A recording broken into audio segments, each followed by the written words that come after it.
तुमने लूटा है सदियों हमारा सुकून, अब न हम पर चलेगा तुम्हारा फजल। चारागर मैं तुम्हें किस तरह से कहूं, तुम नहीं चारागर कोई माने मगर। मैं नहीं मानता, मैं नहीं मानता, मैं नहीं मानता।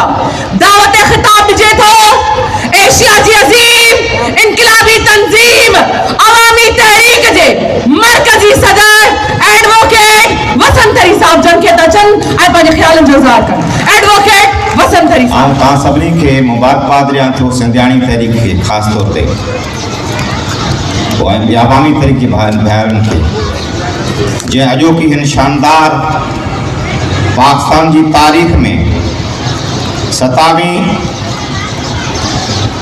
आइनी तरमीम के ख़िलाफ़ पहिरियों अवामी मार्च तव्हां कयो आहे। तव्हां अवामी तहरीक ऐं सिंधियाणी तहरीक सॼा नवां रंग ॾेखारींदी आहे, नवां रस्ता ॾेखारींदी आहे, नवां ढंग ॾेखारींदी आहे। हीउ काफ़िलो उहो आहे जॾहिं का माठार बणिजी वञे, माण्हू मुंझी वञनि, परेशान हुजनि त हाणे छा करिणो आहे, तॾहिं अवामी तहरीक ऐं सिंधियाणी तहरीक उहा नारा खणी ईंदी आहे, उहा गस खणी ईंदी आहे, उहा जदोजहद जा नवां ढंग खणी ईंदी आहे। ऐं पोइ वरी सॼी सिंध जा माण्हू, सॼे पाकिस्तान जा माण्हू तव्हांजे गसनि ते हलंदा आहिनि ऐं पोइ वरी मंज़िलूं माणींदा आहिनि। इन खां अॻु में जेके इस्टेब्लिशमेंट में ताक़तवर गुरू वेठियूं आहिनि उन्हनि जे लाइ मैसेज है त इहो उहो क़ाफ़िलो आहे जंहिं सभ खां पहिरीं अयूब खान खे ललकारियो, यहिया खे ललकारियो, ज़ियाल खे ललकारियो, मुशरफ खे ललकारियो। वो 1 यूनिट जी स्ट्रगल हुजे, वो MRD जी जदोजहद हुजे, उनखां पोइ कालाबाग डैम जी जदोजहद हुजे, बिटे निज़ाम के खिलाफ जदोजहद हुजे। ये माण्हू हुआ, ये सिंधियाणी तहरीक हुयूं। तव्हां भेनरूं आहियो, तव्हांजे पंध जे करे उन्हनि सभिनी मनसूबनि खे पाण दफ़न कयो ऐं अॼु बि तव्हां इहा ललकार बणिया आहियो सुबुह जो इन मामले खे दफ़न कंदासीं। ही आरज़ी शयूं आहिनि, ही आरज़ी मामला आहिनि। जॾहिं अयूब खान आयो तॾहिं बि भायो त आउं को मुस्तक़िल हूंदुसि, सॼी उमिरि हूंदुसि। हाणे जॾहिं ज़ियाल खायो तॾहिं बि उन भायो ऐं पोइ मुशरफ ई आयो ऐं हीअ हमरा हाणे कानून पास कराए इन क़िस्म जी ॻाल्हि करणु थो चाहे त आउं सॼी ज़िंदगी को ताक़तवर हूंदुसि। सिंध जो माण्हू, पाकिस्तान जो माण्हू, रसूल बख्श पलीजे जी वॾनि वारनि वारी फौज जेका बग़ावत जो जेको अॼु ॿिज छुटियो आहे इनखे लबैक कंदो पूरो पाकिस्तान, मज़लूम आवाम, लफ़्ज़ जा माण्हू, शोषण सां माण्हू अॼु इहा तव्हां उन्हनि खे घस ॾेई छॾियो आहे। तंहिंजे करे तव्हां सभिनी खे मुबारकूं हुजनि। असां पाकिस्तान में आज़ाद वतन तौर ते शामिल थियासीं।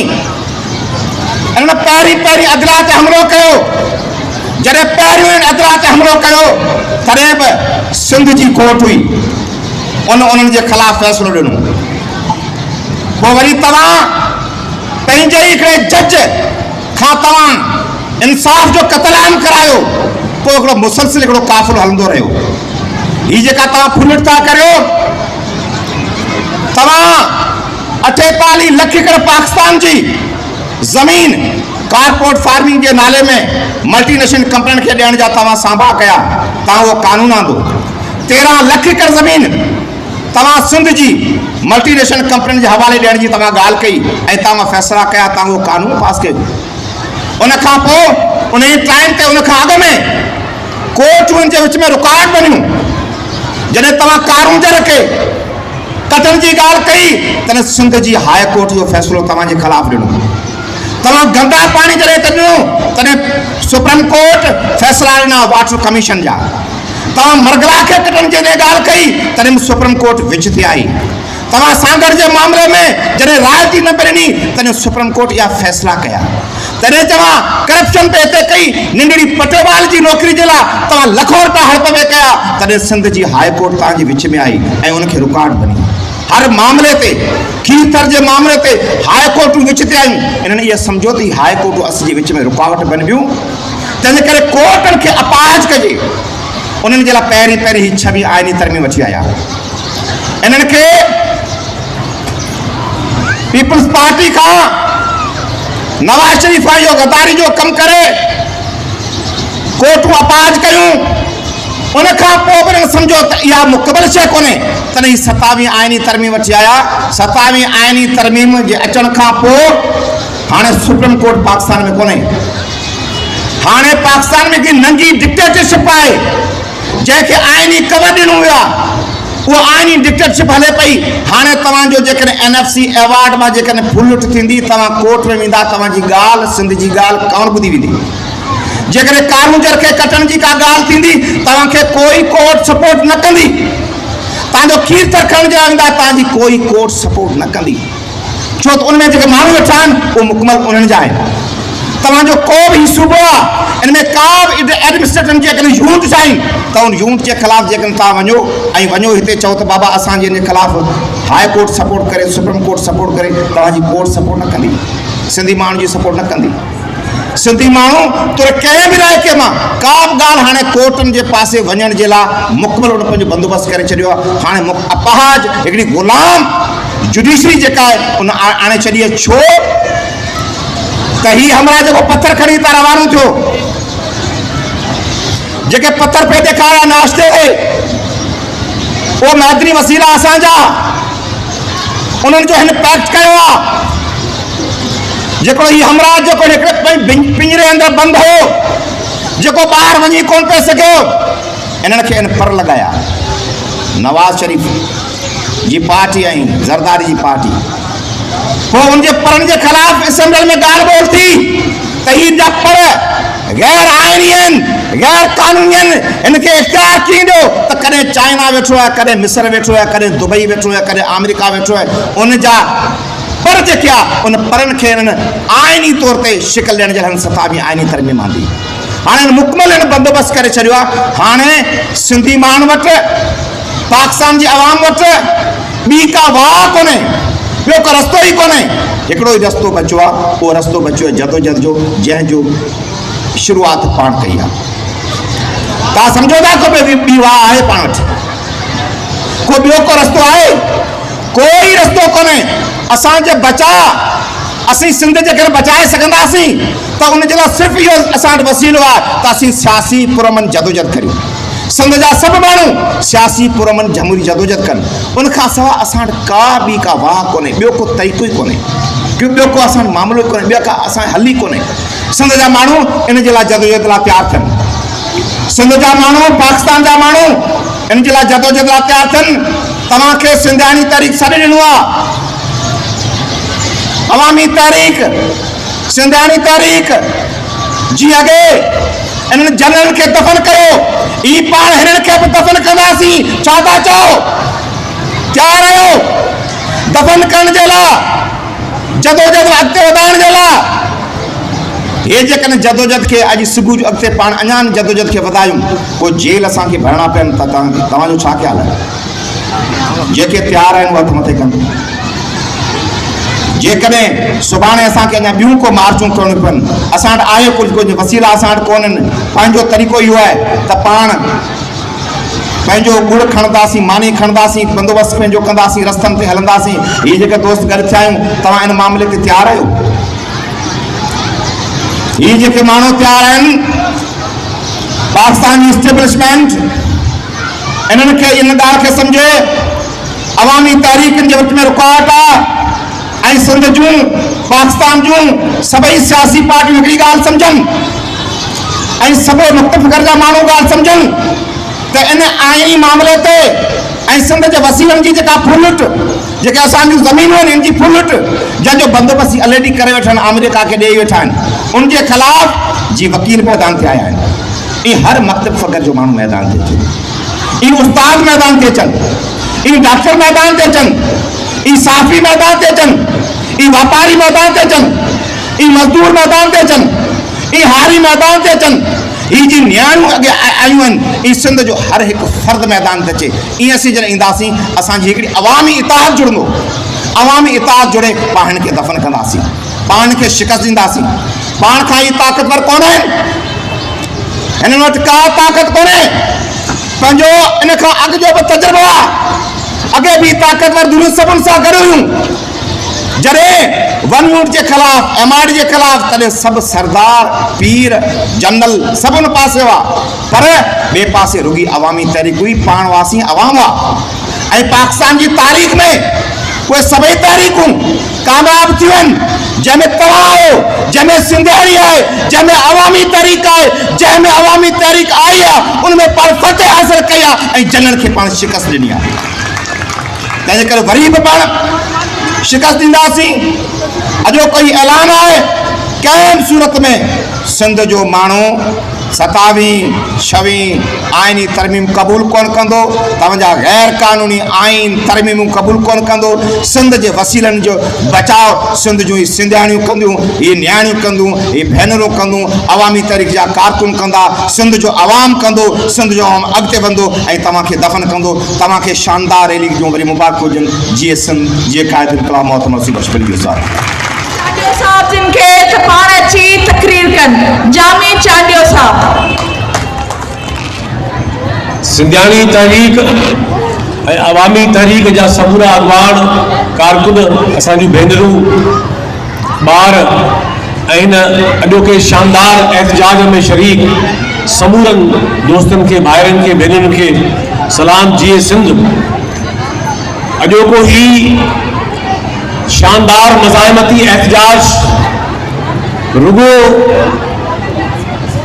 27 ही आइनी तरमीम के खिलाफ न आहे, ही एहतजाज इन सॼे बातिल निज़ाम के खिलाफ आहे, जंहिंजो न्यापो इहो आहे, जंहिंजो मक़सद इहो आहे त पाकिस्तान में आइन जेकॾहिं हुजे तो उहो अवाम दोस्त न हुजे, उहो क़ौमुनि ऐं सूबनि जे ख़ुद मुख़्तारी जो हामिल न हुजे ऐं उहो पंहिंजे बुनियादी अख़्तियारनि जी बीहत में न अवामी जमहूरी हुजे न वफ़ाक़ी हुजे।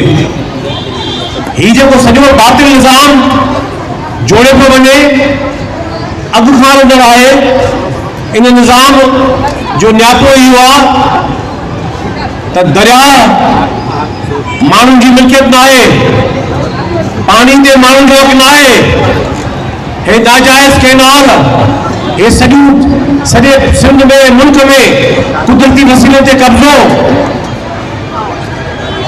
मुल्क जे माण्हुनि जे इज़हार जी आज़ादी ते कदगड़ू ऐं राता ऐं जो पुछे थो उनखे मिसिंग पर्सन नाले में जबरन ज़ोरी गुम कयो वञे थो। इन करे मां मुबारकबाद ॾियां थो अवामी तहरीक खे, सिंधियाणी तहरीक खे, त अॼोको ही एहतजाज 27 तरमीम खां पोइ हिन मुल्क जो पहिरियों अवामी एहतजाज आहे जंहिं ललकारियो आहे हिन सॼे बातिल तरमीम खे ऐं हिन पूरे बातिल निज़ाम खे। और आखिर में मैं ना सिर्फ अपनी बहनों को, अपने भाइयों को, सिंधियानी तहरीक और अवामी तहरीक के तमाम रहनुमाओं और कारकुनों को मुबारकबाद देता हूँ, लेकिन मैं इस मुल्क के अंदर जितने भी बाज़मीर लोग हैं, वो चाहे सियासी जमातें हों बाएं बाजू की, चाहे जमातें हों वतन दोस्त, चाहे अवामी सियासी जमातें हों, वुकला हो, बार एसोसिएशन हो, बाज़मीर सहाफ़ी हो, बाज़मीर कलमकार हो, इस मुल्क के तमाम जो बाज़मीर लोग हैं, आज उन सब का फर्ज बनता है कि वो हम आवाज़ हो और इस बातिल 27वीं आईनी तरमीम और ये जो पूरे मुल्क पर नाजायज़ और बातिल निज़ाम मुसल्लत किया जा रहा है, इसके खिलाफ हम आवाज़ हो।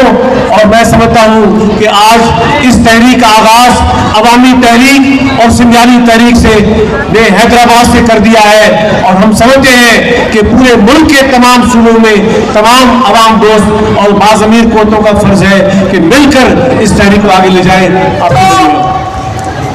एशिया जी अजीम सिंधी औरतुन जी तंजीम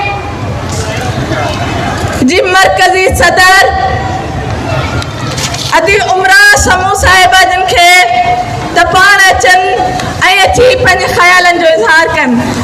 उमरा समूह साहिबा। उस्ताद बुखारी चए थो मूंखां तारीख़ पुछे थी किथे बीठो आहियां, ज़िंदगी मौत बिवाटो आहे उते बीठो आहियां। मूंखां तारीख़ पुछे थी किथे बीठो आहियां, ज़िंदगी मौत बिवाटो आहे उते बीठो आहियां। वाह भुणकियो हटी वञ इहो मोड़ भयानक अथई, छो हटां आउं त किरोड़नि सां कठे बीठो आहियां। सिंजा गयूर अवाम, सिंधियाणी तहरीक जूं भेनरूं, अवामी तहरीक जा भाइरो, हिन मुल्क जा जमहूरियत पसंदो, जिए सिंध जिए लतीफ़, जिए असां तव्हांजी हक़ परस्त जदोजहद। अॼु आउं हिननि सिंधियाणियुनि खे दिलि चवे थी हिननि जा पेर चुमा, जिन 26 आइनी तरमीम ऐं 27 आइनी तरमीम खे पंहिंजे पेरनि हेठां लताड़े छॾियो। जिथे वॾा ड्रिजन था त अलाए छा थींदो। आर्मी एक्ट लॻी विया आहिनि, आवाज़ ते पाबंदी आहे, पीका एक्ट मड़े आवाज़ ते पाबंदी आहे, जलसनि ते पाबंदी आहे, इज़हार ते पाबंदी आहे। वही असांखे डप पिया ॾियनि त तव्हां कीअं पिया रैलियूं कढो। असां चयो असां हिननि खां कोन था ड्रिजूं, हिननि जे बाबनि खां कोन था ड्रिजूं, छो त ही मुल्क असां ठाहियो हो, हिन मुल्क जा जमहूरियत पसंद ठाहियो हो। ही त कब्ज़ागीर आहिनि, ही त अमेरिका जा यार आहिनि, ही त वेठा ई त अमेरिका जा आशीर्वाद सां आहिनि। ऐं हिनमहिल जेको हिननि जो पट ते पेर कोन्हे न, ही तरमीमूं पिया पास कराइनि, उहो हिन लाइ त हिननि जो यारानो जेको आहे उहो ट्रम्प सां लॻो आहे। हिननि खे ॿुधाइण थी चवां, चाहियां ट्रम्प जे दोस्तनि खे त तव्हां खां पहिरीं अयूब बि अमेरिका जो नूरे नज़र हो, उन खां पोइ जनरल ज़िया बि नूरे नज़र हो, उन खां पोइ मुशरफ बि नूरे नज़र हुयो। पर तव्हां ॾिठो पोइ काॾे विया, उहे दफ़न थी विया ऐं तव्हां बि दफ़न थी वेंदो।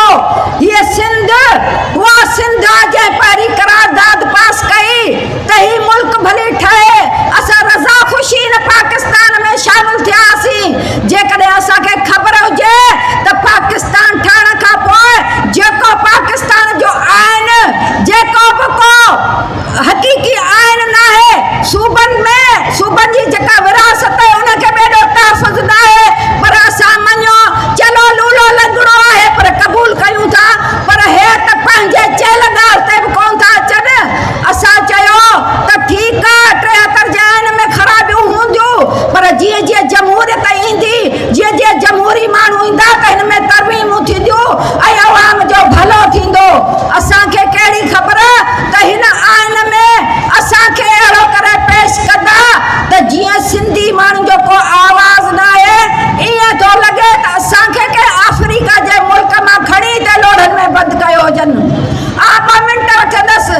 असां जॾहिं टीमूं ठाहे सिंध जे घर घर वञी हिन तरमीम ऐं सिंध दुश्मन मनसूबनि जे ख़िलाफ़ जॾहिं मुंहुं हलाई, तॾहिं असां जूं उहे हारियाणियूं जेके मज़दूर औरतूं जेके ज़मीन में कमु कंदियूं, उहे रोअनि पियूं, असांखे दाह पयूं ॾियनि त असां वटि पाणी कोन्हे को, असां महांगा ॿिज, महांगा भाण, महांगा ट्रैक्टर हल रहा है। जॾहिं असांजो फसल लहे थो त ॿाहिरां उहे जिन्सूं घुराए असांजे फसल जो अघु किरायो थो वञे ऐं असां वेतर कर्ज़ी थी था वञूं। त आउं चवां थी त दुनिया में जेका बि शइ जेका कंपनी ठाहे थी उनजो उहे मालिक जेके आहिनि उहे उनजो मुल्ह कथ कनि था त ही हिन मुल्ह में ॾींदसि, पर हिकिड़ो हारी अहिड़ो बदनसीब आहे हिन मुल्क में जेको पंहिंजी ज़रात जो पाण अघु मुक़ररु नथो करे। तव्हां छा था सम्झो त जॾहिं बि बिलावल टीवीअ ते ईंदो आहे तॾहिं चवंदो आहे ये पीपल्स पार्टी हारियों की और मजदूरों की तंजीम है। मां बिलावल भुट्टे खां पुछण थी चाहियां त तोखे इहा ॻाल्हि कंदे थोरो शर्म कोन थो चई, थोरो हया कोन थो थिए? राति जो ज़ार इज़त हणी वेंदे हूंदे पंहिंजे मुंहुं सां वेहंदो हूंदे त पोइ तोखे पंहिंजा कूड़ यादि ईंदा हूंदा। तंहिंजे करे जेका 27 तरमीम पेश कई अथनि, जीअं पहिरीं हूंदो हो, पहिरें दौर में बादशाह जेके हूंदा उहे रिआयत लाइ आइन ठाराईंदा, रिआयत भली जीअं वणे ते पई करे, पर हिकिड़ो छा सलामत हूंदो ज़िले इलाही उहो छा बि करे उन ते को कानून लागू कोन थींदो। हाणे ज़रदारी जंहिं ज़रदारीअ खे तव्हां हर 5 सालनि खां पोइ वोट था ॾियो पीपल्स पार्टीअ खे, उन चयो आहे त हाणे आइन में तरमीम करे ज़रदारी सिंध खपाए छॾे, सिंध जी तालीम खपाए छॾे, सिंध जा वसीला खपाए छॾे, सिंध जूं नौकरियूं खपाए छॾे, सिंध जूं मार भेनर सॼो ॾींहुं बेनज़ीर इनकम सपोर्ट प्रोग्राम जे पोयां वरी ख्वार थियनि मुंहिंजो कुझु कोन वञे आता हयात। मूंखे इहो इस्तना सां हासिलु हूंदो त को बि माण्हू मुंहिंजो वार विंगो कोन थो करे सघे। ऐं ॿी तरफ़ जेका अदलिया आहे, जंहिं बि अदलिया हक़ीक़तन पसंदि आहियां, जंहिं अदलिया पाकिस्तान ठहण खां वठी हेली ताईं मुल्क ऐं हिन अवाम लाइ बि को चङो हेली ताईं फ़ैसिलो कोन ॾिनो आहे, पर चलो जहिड़ी हुई मञीसी। पर हाणे जॾहिं अहिड़ी अदालत बि जेके फ़ैसिला थियनि था हुननि जे मर्ज़ीअ सां था थियनि, पर हिन बचनि शाल किना कोड़िया थी मरनि, हिननि खे अहिड़ी अदालत बि क़बूल कोन्हे को। तंहिंजे करे वरी हिननि चयो आहे त इहा अदालत जे मथां आइनी सुप्रीम कोर्ट सुप्रीम अदालत आहे, पार्लियामेंट सुप्रीम आहे, हिननि खे इहा बि पसंदि कोन्हे। तंहिंजे करे हाणे अदालत खे ज़ंजीर पाराए उनजो कंधे हेठि करे हाणे हितां जेके फ़ैसिला वेंदा उहे हुननि जा मथां लिखियल हूंदा। जज साहिब रुॻी पढ़ी ॿुधाईंदो त बाबा हे फ़ैसिलो आयो आहे। उन्हनि जजनि खां पुछणु थी चाहियां त महिरबानी करे इन कोर्ट में तव्हां नौकिरी न वठो, तव्हां जज न वठो, हे सिंध जूं न्याणियूं झोल झले तव्हांखे पिनी खाराईंदियूं। ऐं तव्हां जेकॾहिं इन कोर्ट में वेंदो त तव्हांखे ज़ाती तरह त मराहतूं मिलंदियूं, एतिरियूं मिलंदियूं जो तव्हांजा 7 नस्ल सुखिया खाइनि, पर तारीख़ में तव्हां बि गद्दार लेखिया वेंदो, जीअं मुशरफ लेखिया वियो, जीअं हिनमहिल ज़रदारी ते लानत मलामत वसे थी।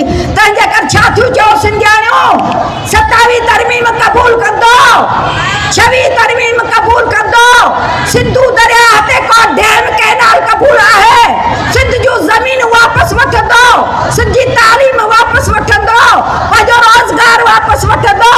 जेकॾहिं असां ईअं मुस्तक़िल मिज़ाजीअ सां सिंध जूं औरतूं जेका दुनिया जी अध आबादी आहे, जेका घरनि में सिर्फ़ु थाण बुहारी छेड़नि खणण लाइ आहे, जेकॾहिं उन्हनि मां 2-2 4-4 हर भाउ सिंध जे माण्हुनि सां मुखातिबु आहियां, रुॻी हिननि सां न, सॼी सिंध सां मुखातिबु आहियां, त तव्हां जेकॾहिं रोज़गार जे करे परेशान आहियो त पंहिंजूं माऊं ॾियो हिते, पंहिंजूं भेणूं ॾियो हिते, पोइ तव्हां भली वञी वेही रहो। ॾिसो त हीअ सिंधियाणी तहरीक सभु वेर वारे वठंदी ऐं सिंध ते हिमल ताईं जेके ज़ुल्म थिया आहिनि उन्हनि जो प्लान कंदी। हीअ छा था सम्झनि त असां पाणी खणी सिंधूअ जो सिंधी माण्हुनि खे उञ मारींदासीं। चलो उञ मरी विया आहियूं, पाणी सिर्फ़ु फसल लाइ त आहे कोन, सिर्फ़ु पीअण लाइ आहे। वरी मथां धारे जी यलगार मुंहिंजे वतन में जंहिंखां पंहिंजो घर नथो रहे उनखे सिंध जी घिटी ॾेखारी थी वञे रस्तो त हीउ मुल्क आहे, हिते वञी रहो। हाणे हेॾी आबादी, पहिरीं सिंध जा 7 करोड़ अवाम, मथां अफ़गानी, मथां ॿिया लोधूं जेके अचनि थियूं, उहे जॾहिं कॾहिं सिंध जे वसीले ते क़ाबिज़ थींदियूं त सिंध जा माण्हू केॾांहुं वेंदा। मथां वरी चवनि था पाणीअ जे विड़े बि जेकॾहिं पाणी बंदि कयो पोइ बि जे सिंधी माण्हू बची विया त पोइ अफ़गानिस्तान जा बॉर्डर खोले छॾियो ऐं दुनिया जो जेको नशो आहे उहो सिंधियुनि खे पियारियो त तव्हांखे ख़तमु थी वञनि। पाणी में बची था वञनि त नशे जे हालत में ख़तमु थी वञनि। तव्हां यकीन कंदो मुंहिंजे ॻाल्हि ते, जिथे जिथे असां वियासीं उतां ईअं पियो नशो मिले जीअं तव्हां सोपारी वञी ख़रीद कयो। ऐं शर्म नथो अचे ज़रदारी, ऐं शर्म नथो अचे नवाज़ शरीफ़, ऐं शर्म नथो अचे शहबाज शरीफ़। तव्हां सम्झो था त असां हयात वेठा हूंदासीं। यादि रखो, हीअ आवाम जेकॾहिं रोड रस्तनि ते आयो त जीअं बबरल बाईपास ते रो पिया न त असांखे रस्तो खोलाए ॾियो, असांजा सामान ख़राब थी विया। त जॾहिं ही रस्ता बंदि थींदा त तव्हांजा सामान छा तव्हां सभु धप करे वेंदो, ढूंढ करे वेंदो सिंध खां सवाइ। तंहिंजे करे हिन सिंधी माण्हू सां न अटको, असांखे बराबरि जा हक़ मिलणु खपनि। असीं हिन शामिल थियासीं। तंहिंजे करे अचो सिंधी माण्हू, सिंधियूं न्याणियूं, सिंधो पढ़ियो लिखियो, सिंधो शौरमंद माण्हू जेकॾहिं गॾु थींदो त हिननि खे दफ़न करण में देरि कोन लॻंदी। हे डरपोक कोन, हे सम्झनि था त असांखे वर्दी आहे, असांखां माण्हू डिॼनि था। सची ॻाल्हि इहा आहे त हीअ असांखां डिॼनि था। तव्हांजी महिरबानी। सिंधियाणी तहरीक खे सलाम पेश कयां थो। जन हीअ असांजे जेको वजूद जो मसइलो आहे उन ते वक़्तु आहे थो एॾो मार्च सिटी गेट खां प्रेस क्लब हैदराबाद कयो आहे, उन ते तव्हां सभिनी खे सलाम। गॾोगॾु अवामी तहरीक जी क़यादत खे बि सलाम पेश कंदुसि। उन सां गॾोगॾु चंद ॻाल्हियूं त आइन जेको आहे उन जो मक़सदु छा हूंदो आहे, रियासत जे अंदरि आइन कीअं ठहंदा आहिनि, उन्हनि में तरमीमूं कीअं थींदियूं आहिनि, उन ते थोरी रोशनी विझणु ज़रूरी आहे। आइन बेसिकली हिकिड़ो मुआहिदो आहे रियासत ऐं उनजे अवाम जे विच में, जंहिंमें रियासती मामलनि खे हलाइण जे लाइ हिकिड़ा बुनियाद हूंदा आहिनि, जंहिंजे तहत रियासत जा सॼा मामला, उन में रियासत जूं ज़िम्मेवारियूं, उन जा फ़र्ज़ ऐं अवाम जा हक़ ऐं उन ते जेके फ़र्ज़ आहिनि उहे सभु उन में शामिलु हूंदा आहिनि। आइन ठाहिण जे लाइ जेके बुनियादी नुक़्ता आहिनि उन्हनि में सभिनी खां पहिरियां रूल ऑफ लॉ रियासत जे अंदरि हुजणु ज़रूरी आहे, ऐं उन जो बुनियादु हूंदो आहे आइन जो। उनखां अलावा जेके इंसान आहिनि उन्हनि जा जेके नेचुरल राइट्स आहिनि, जंहिंखे आइन जे अंदरि बुनियादी इंसानी हक़ सॼो वञे थो, उहे उन में शामिलु हुजणु ज़रूरी आहिनि। उनखां पोइ रियासत जे अंदरि हिकिड़ो बैलेंस ऑफ पावर, इख़्तियारनि जो जेको तवाज़ुन आहे उहो हुजणु तमामु घणो ज़रूरी हूंदो आहे। ऐं जदीद जेको दौरु आहे उन में जेके रियासतूं आहिनि या जेके आइन ठहनि था उन में रियासत टिनि थंभनि ते या टिनि पिलर्स ते मुश्तमिल हूंदी आहे, जंहिंमें हिकिड़े तरफ़ पार्लियामेंट हूंदी आहे जंहिंजो कमु हूंदो आहे उहा कानून ठाहींदी आहे। उन खां पोइ जुडिशरी हूंदी आहे, जुडिशरी जो कमु उन्हनि कानूननि ते नज़र विझणु या जेको आइन आहे उनजी इंटरप्रिटेशन करणु हूंदो आहे। उन खां बाद में हूंदी आहे इंतिज़ामिया जो कमु हूंदो आहे त जेको मुल्क जो सॼो कारवार आहे उहो उनखे ॾिसे ऐं उनखे हलाए। हाणे इहो तवाज़ुन इन जे करे रखियो वेंदो आहे त पार्लियामेंट जे तरफ़ां का बि अहिड़ी कानून साज़ी न थिए जेका आइन जा जेके बुनियाद आहिनि, जंहिंमें बुनियादी इंसानी हक़, balance of power, rule of law, उन्हनि जे ख़िलाफ़ का बि कानून साज़ी न थी सघे थी। त पार्लियामेंट जी कानून साज़ी जेका हूंदी आहे या आइन में जेको तरमीम जो इख्तियार हूंदो आहे पार्लियामेंट जो, उहो को एब्सलूट कोन्हे, उहो मुकमल कोन्हे। पार्लियामेंट इहो नथी करे सघे त हू जीअं चाहे जेॾीमहिल चाहे जेका बि आइन में तरमीम करे छॾे, छो जो आइन जो जेको बुनियादी ढांचो आहे उन खे पार्लियामेंट खे इहो इख्तियार ई न आहे त उहो उनखे छेड़े सघे। उन ते चेक रखण जे लाइ जुडिशियल रिव्यू जो या जेका अदालती नज़रसानी हूंदी आहे उन जो हिकिड़ो सिस्टम मुतारिफ़ थियल आहे सॼी दुनिया जे आइननि जे अंदरि। हाणे असां वटि 27वीं तरमीम जे ज़रिए, पहिरियों 26वीं तरमीम जे ज़रिए असांजे कोर्टनि खे मफ़लूज कयो वियो। अदालतूं जेके आहिनि उन्हनि खे हिकिड़ो रबर स्टैम्प ठाहियो वियो।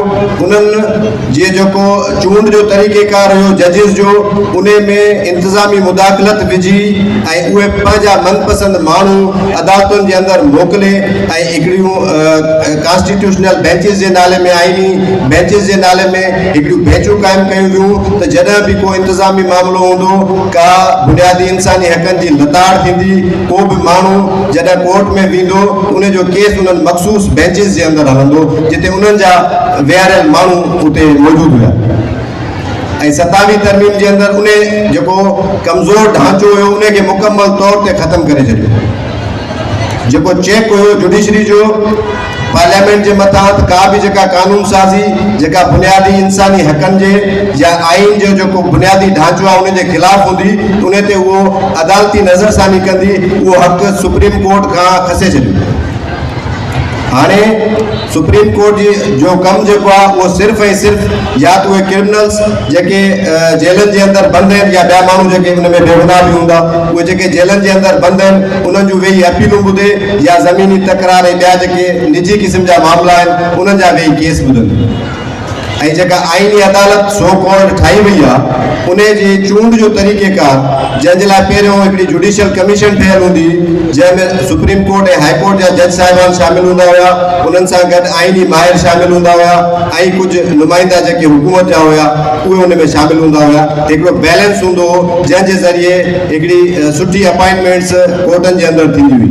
हाणे उहो मुकमल इख़्तियार जेको आहे उहो हवाले कयो वियो आहे हिकिड़े माण्हू जे, ऐं उहो जान खान ज़ुल्म बि पाण कंदो ऐं जज बि पाण अपॉइंट कंदो, पोइ उन्हनि खां मनपसंदि फ़ैसिला बि पाण वठंदो।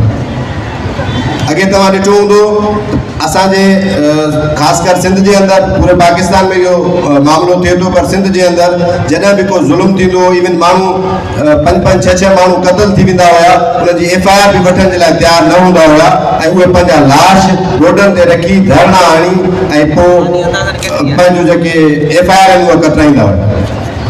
पोइ जेकॾहिं उतां फोटो हुनजो को सार उन्हनि खे न मिलंदो हो त पोइ उहो आईनी पिटीशन खणी हाई कोर्ट जे अंदरि ईंदा हुआ 199 जे तहत, ऐं उते उहो पंहिंजो केस पेश कंदा हुआ। उन आर्डर जे कोर्ट जे आर्डर जे ज़रिए उन्हनि जूं FIR थींदियूं। हाणे हाई कोर्ट खां उहो हक़ बि खसियो वियो आहे। हाणे जेकॾहिं तव्हां सां को ज़ुल्म थिए थो, का ज़्यादती थिए थी, कुझु बि थिए थो, कहिड़े बि क़िस्म जी वायलेशन थिए थी, त को बि माण्हू हाणे उन जे लाइ उहे दरवाज़ा जेके कोर्टनि जा हुया उहे बंदि थी रहिया।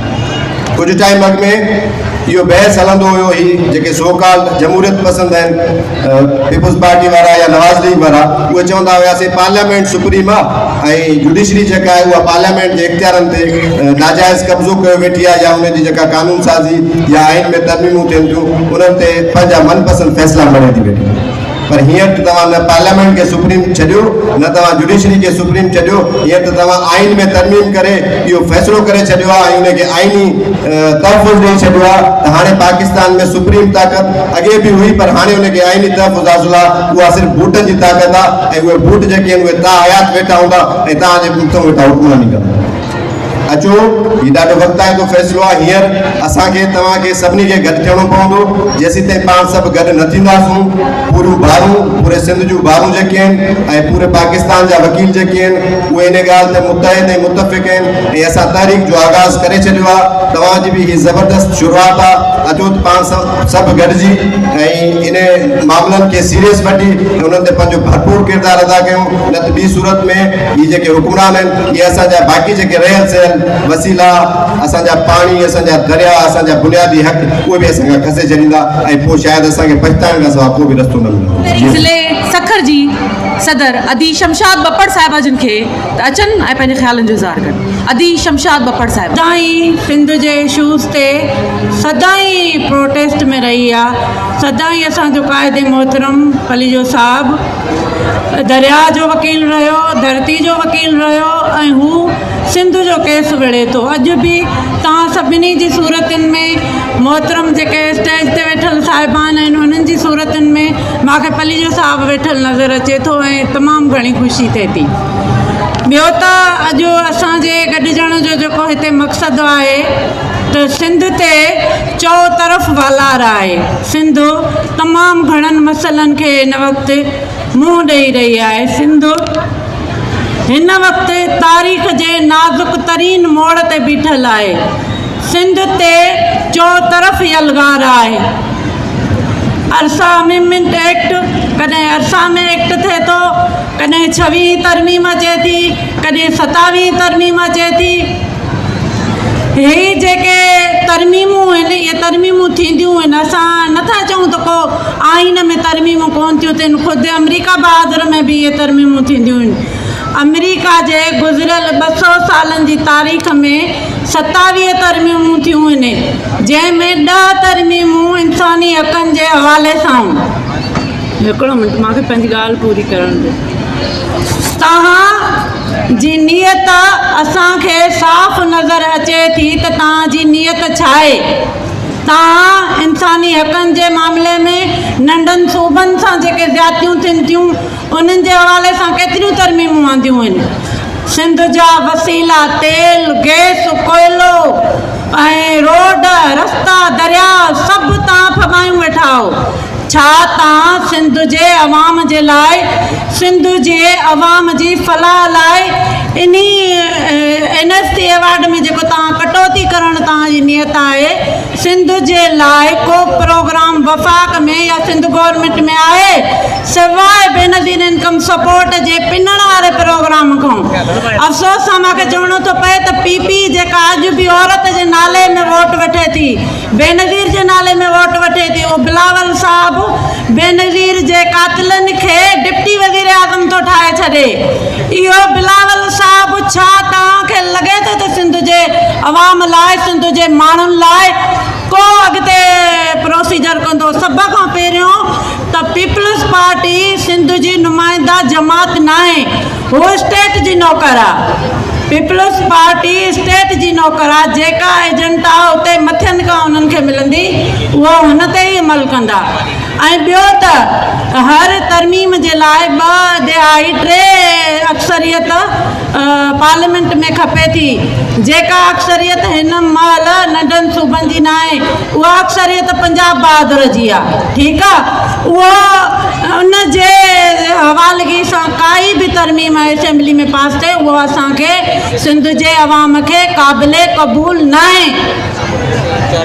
तव्हां साफ़ लफ़्ज़नि में ॿुधी छॾियो, निसार में तेरी गलियों पे वतन के जहाँ चली है रस्म के कोई न सर उठा के चले, जो कोई चाहने वाला तवाफ को निकले नज़र झुका के चले, जिस्मो जहाँ बचा के चले।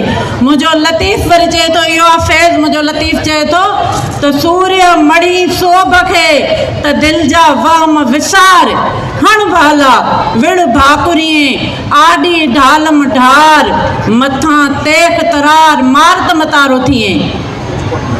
अॼु उहा लतीफ़ जी सिंध, उहा रसूल बख्श पलीजे जी सिंध, उहा फाज़िल राहू जी सिंध, उहा शहीद नज़ीर अब्बासी जी सिंध, उहा टोड़ी फाटक जे शहीदनि जी सिंध, उहा सिंध जा जेके बि तव्हां हिन महिल ताईं वार्ताऊं कंदा रहिया आहियो, सभु तव्हांखे पबियूं आहिनि। पर हिन वक़्तु हीअ आख़िरी फ़ैसिला कुन जंग आहे। जेको तव्हांखे सिंध हिन वक़्तु जवाबु ॾींदी, उहो तव्हां कॾहिं सोचियो बि न हूंदो।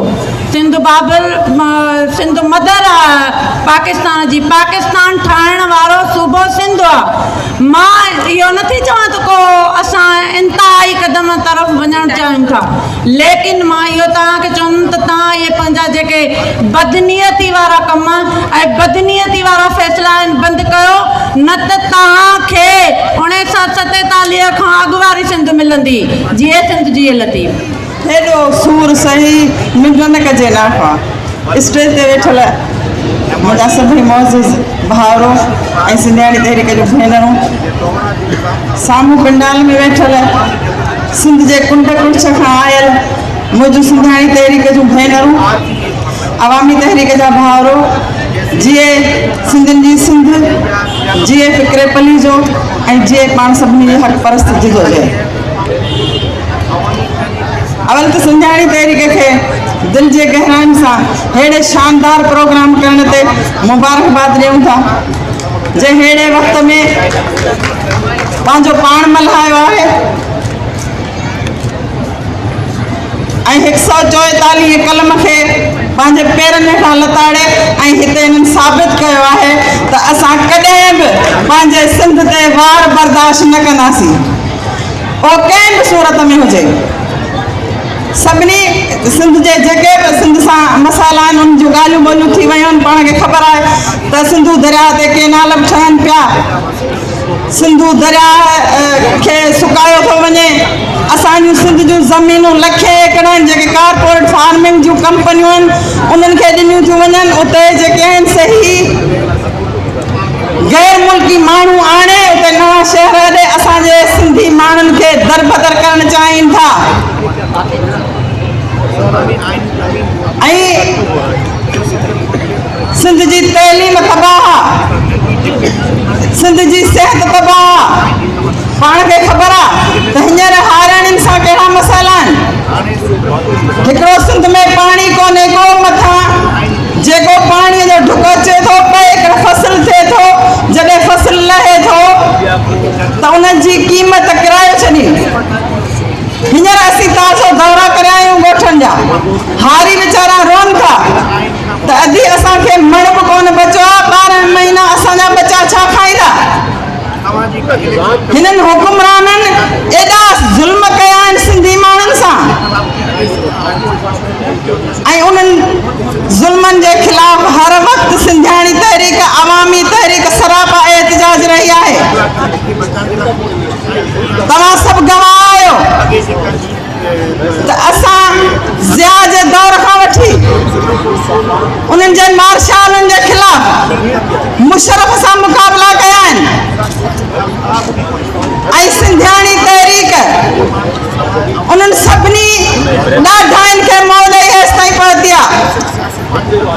हींअर बि ज़रदारी पंहिंजे ऐवाननि में तव्हां खां डिॼे थो, हुनजो हाथ तव्हां खां ॾके थो।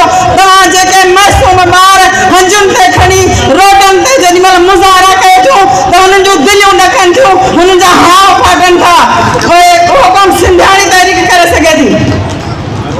ऐं सिंधियाणी तहरीक इहो अॼु बि साबित कयो आहे त तव्हां कहिड़ा कलम लॻाए छॾियो, कुझु बि कयो, असांखे तव्हांजी 27 तरमीम बि न खपे। असां 6 कैलाननि खे बि रद्द करियूं था। असां सिंध में जेको बि तव्हां मसइलो आणींदा, सिंधियाणी तहरीक जेसिताईं आहे, अवामी तहरीक जेसिताईं आहे, तव्हांजे कंहिं बि हिन मसइले खे, तव्हांजे कंहिं बि आमरियत खे क़बूल न कंदी।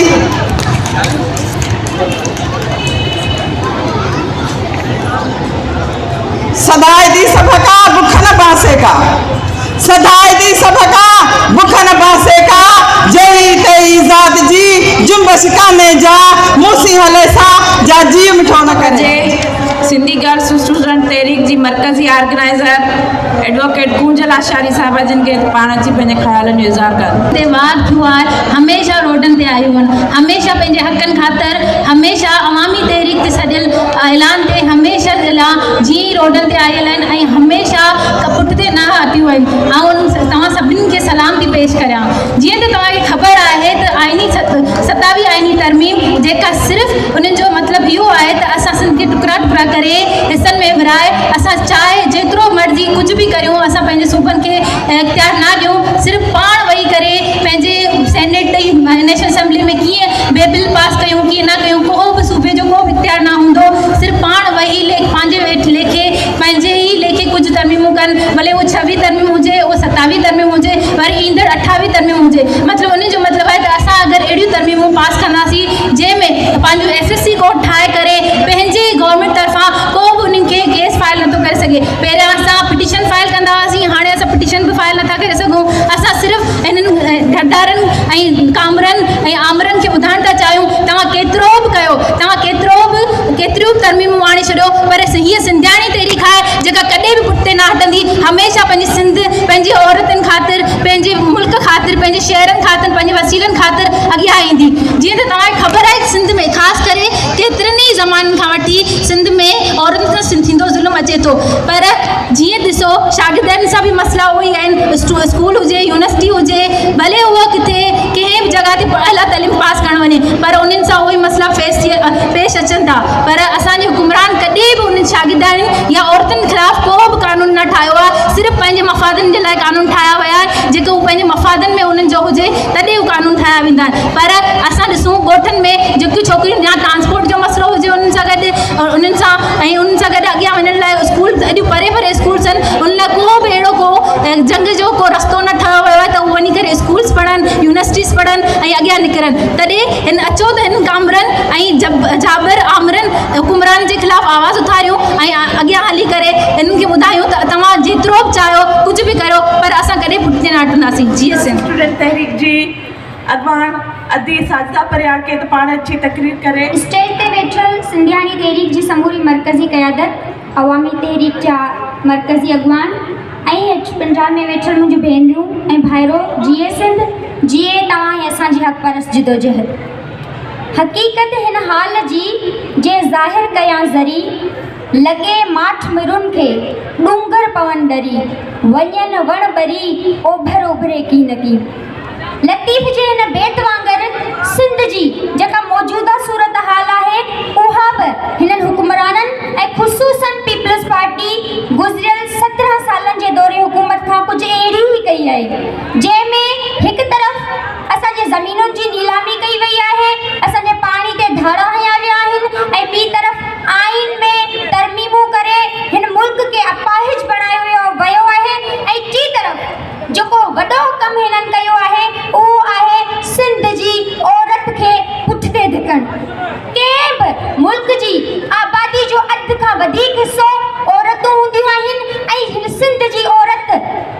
हिन सिंध जी बहादुर औरत, हिन सिंध जूं हारायूं ऐं मज़दूर औरतूं जिन खे हिन हुकूमत तरफ़ां अहिड़ा के बि प्रोग्राम न आंदा विया जिन सां हिन जे भले ऐं बहितरी जे लाइ के अमली उपाउ वरिता वञनि, पर वेतर खेनि पुठिते धिकण जे लाइ मुख़्तलिफ़ क़िस्मनि जा सिस्टम, जरगाई सिस्टम, कारोकारी जो निज़ाम ऐं संग चटी, नंढी उमिरि जूं शादियूं ऐं ॿिया अनेक क़िस्मनि जा मसइला हिननि औरतुनि ते मुसलत कया विया आहिनि। ऐं इहे मसइला समाजी त आहिनि ई, सक़ाफ़ती त आहिनि ई, पर असीं सम्झूं था त हे मसइला हिते जे हुक्मराननि आलमी साम्राजी एजेंडान तहत हिन मुल्क ऐं ख़ुसूसन सिंध सूबे जे औरतुनि ते मुसलत कया आहिनि। छो त जॾहिं खां ही मुल्क आज़ाद थियो, अंग्रेज़ त विया पर पंहिंजे आकान खे हिते फिट करे विया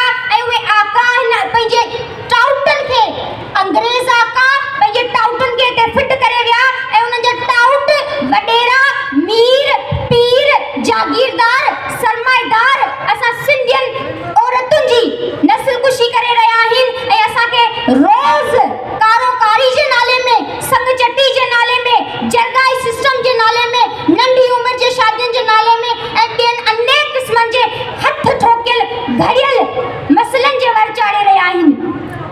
हिकु तरफ़ सिंधी माण्हू पंहिंजे हक़नि जी ॻाल्हि करे थो त हम आह भी करते हैं तो हो जाते हैं बदनाम, तुम कत्ल भी करो हो तो तमाशा नहीं होता।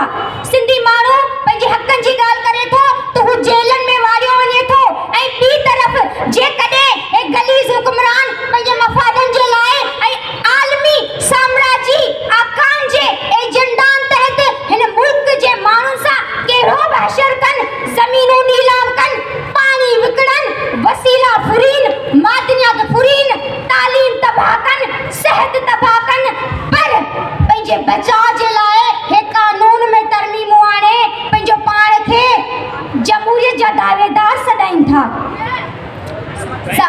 ज़ालिम खुल जाए भरम तेरी इस कामत दराजी का, जो उस तुर्रे पुरखेच का पेचो खम निकले। हे गलीज़ हुक्मरान अॻे सऊसदियूं हिननि जा अब्बा ॾाढा मार्शल लॉ मरींदा हुआ, पर हे चालाक निजस ऐं नापाक हुक्मरान पंहिंजो पाण ते मार्शल लॉ जो टिको नथा हणण ॾीन। हे पंहिंजो पाण खे जमहूरियत जो दावेदार सॾाए ऐं उन जमहूरियत जे चोघे में असां सिंधी माण्हुनि ऐं सिंधी औरतुनि, सिंधी न्याणियुनि जो ही हशर कनि था। तंहिंजे करे ही हालतूं सिर्फ़ सिंध जी औरत सां न आहिनि, बलोच औरत बि मुतासिर आहे, पख्तूनख्वा जी औरत बि मुतासिर आहे। तंहिंजे करे असां सिंधियुनि खे उथणो पवंदो, छो त हम अमन चाहते हैं मगर जुल्म के खिलाफ गर जंग लाज़मी है तो फिर जंग ही सही। ऐं उहा जंग हिननि रोडनि रस्तनि ते हेड़ी पुरमन जंग ताड़ियूं वॼायो ऐं भरपूर आशा करियो शानदार रैली जे दोस्तनि जी।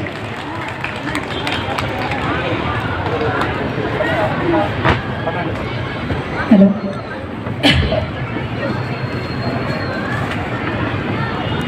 अहले सरवत की ये तजवीज़ है सरकश लड़की, तुझको दरबार में कौड़ों से नचाया जाए, नाचते नाचते हो जाए जो पायल खामोश, फिर न ताज़ीज़ तुझे होश में लाया जाए।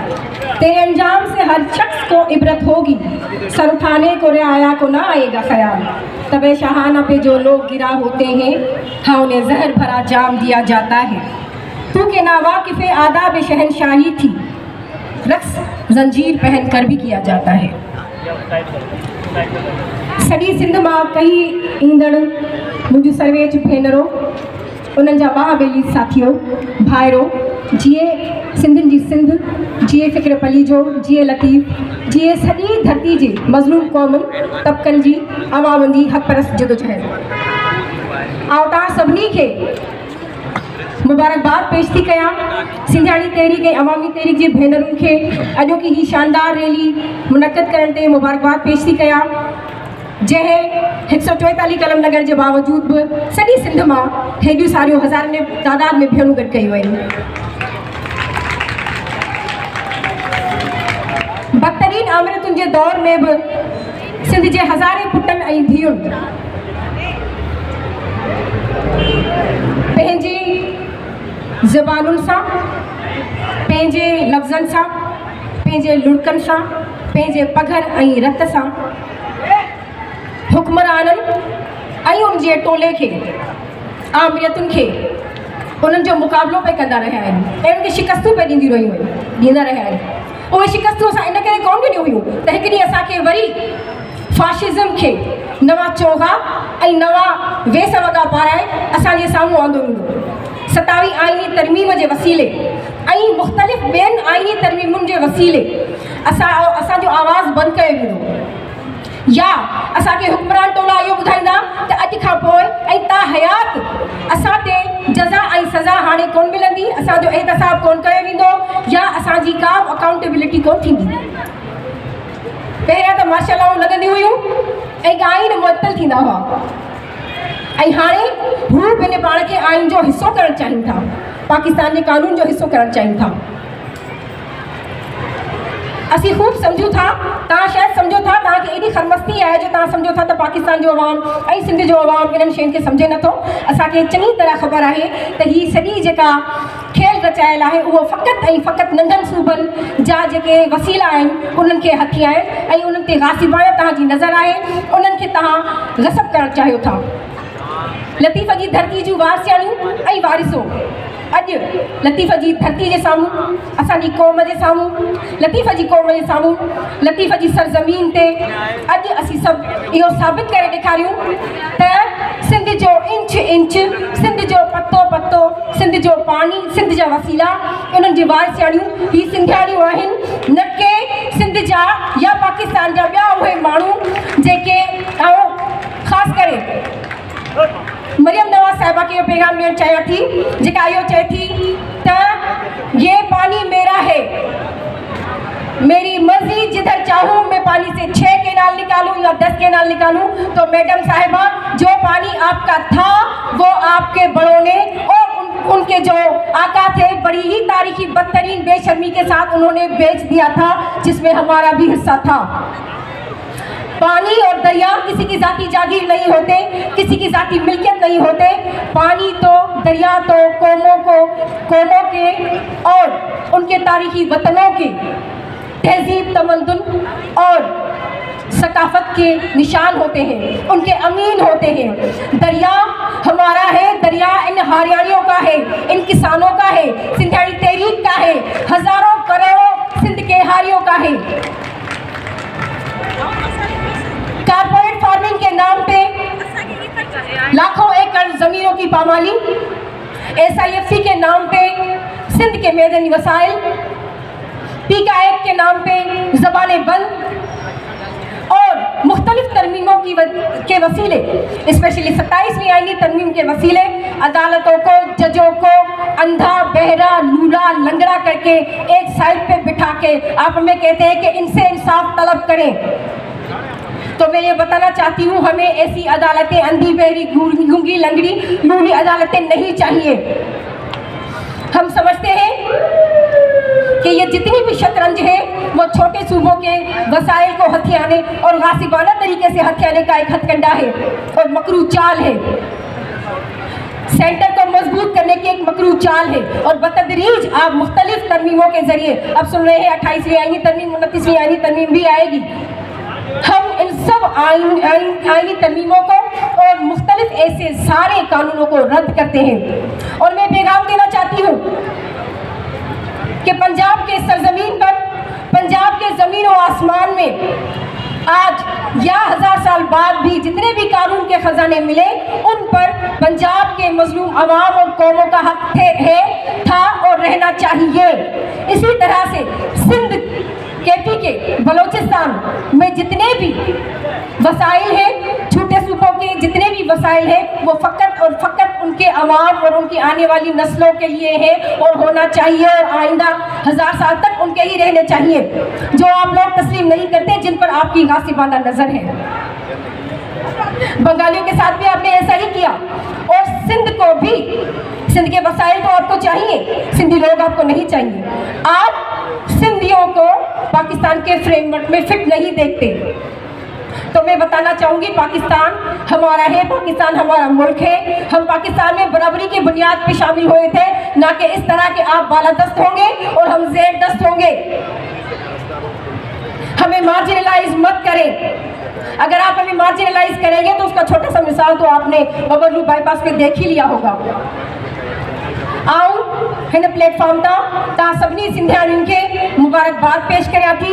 स्टेज ते वेठल सभिनी भाइरनि भेनरुनि खे मुबारकबाद पेश करियां थी जेके सॼी सिंध मां कई कजे थो। अवामी तहरीक जे मरकज़ी general secretary advocate Sajid Hussain Maisar के त पाण अची तकरीर आलमी साम्राज्य एजेंडा ते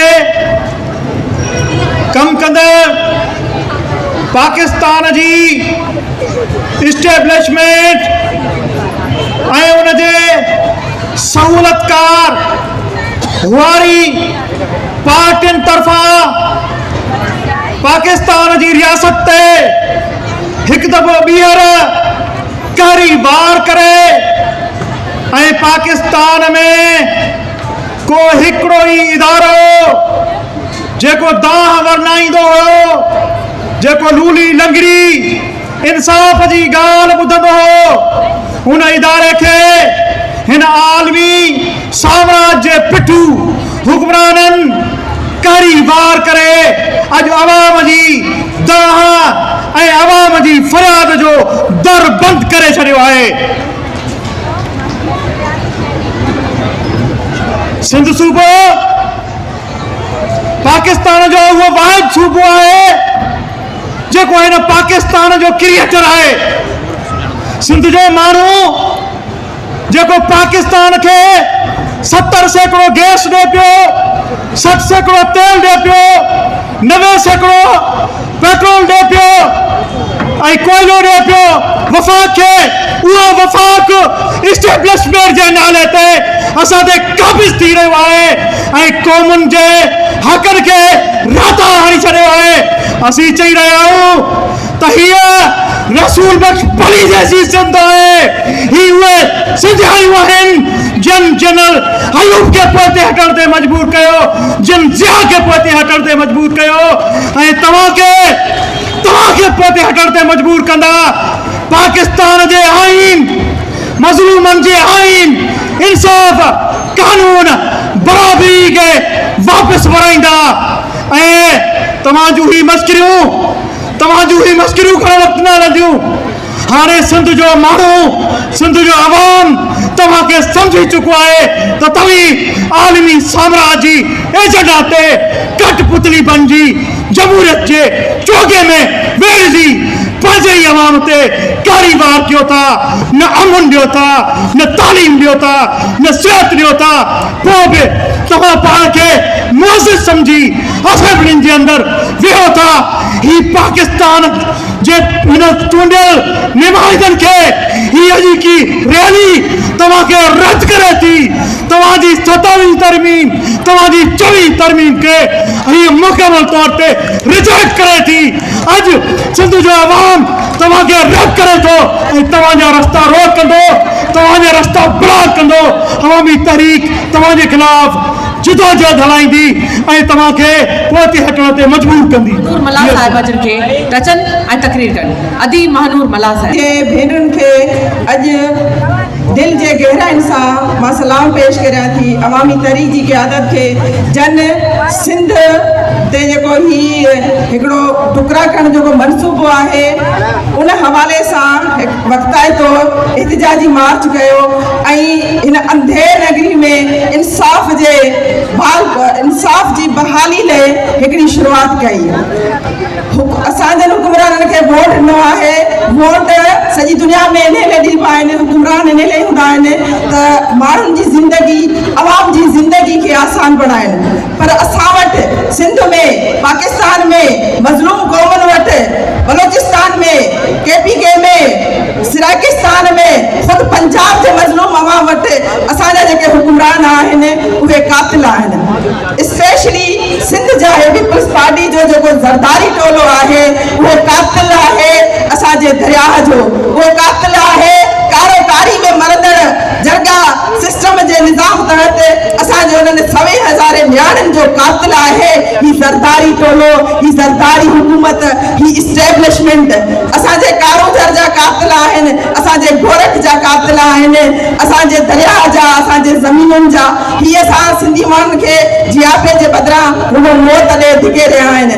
सिंध जे अस्पतालुनि में इलाज कोन्हे, रोड रस्ता कोन्हनि, गैस असांजो आहे उहो बि होॾे आहे। ही पहिरियां ई अच्छे कारे जा मालिक आहिनि, पोइ बि हिननि खे कहिड़ी ज़रूरत पेश कजे थी त हे जेको हिननि जो आइन आहे जेको मज़लूम क़ौमुनि खे जेको क़ौमुनि खे थोरो घणो हक़ ॾिए थो उन आइन में बि चतियूं वेठा आणनि।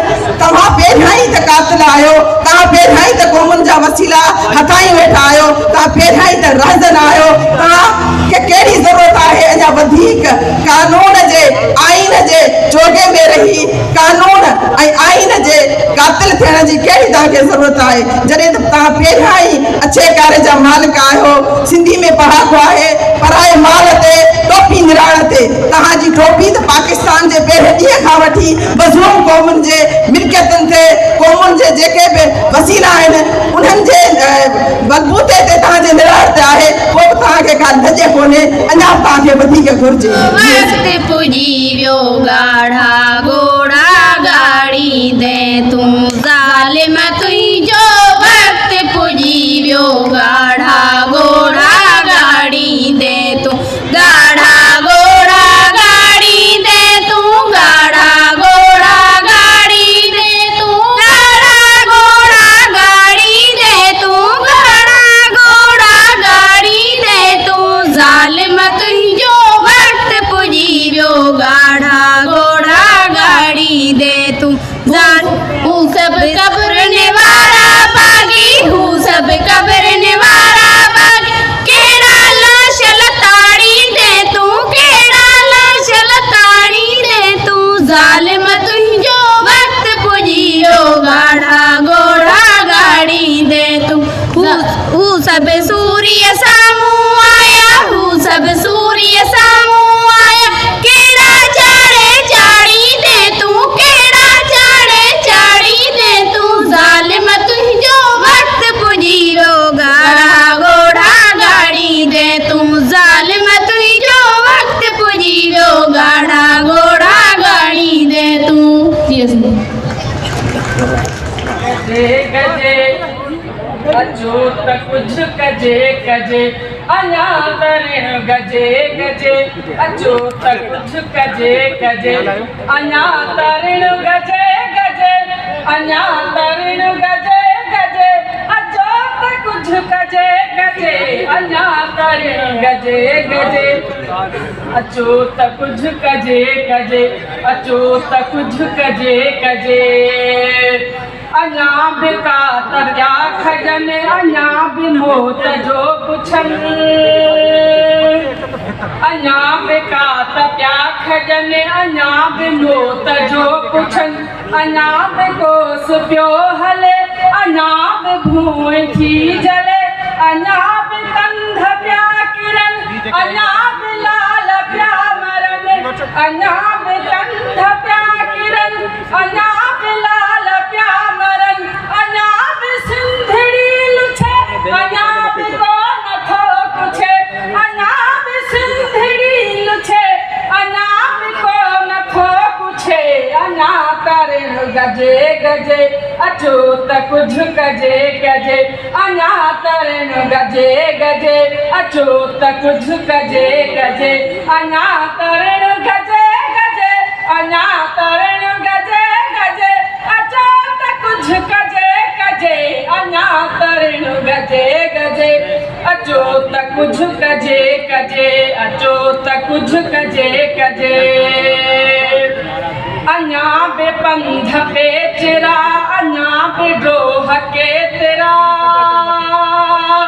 अञा बि पंध पेचरा अञा बि ड्रोह केतिरा घुमनि पिया नाग बेगुरा बुरा बुरा ऐं बेवड़ा अञा बि टंग पिया हणनि पोइ बि लाज कान थनि अञा बि टंग पिया हणनि पोइ बि लाज कान थनि अञा बि सिंधड़ी लुछे अञा बि को नथो पुछे अञा तरण गजे गजे अचो त कुझु कजे कजे अञा तरण गजे गजे अचो त कुझु कजे कजे अञा तरण गजे गजे अञा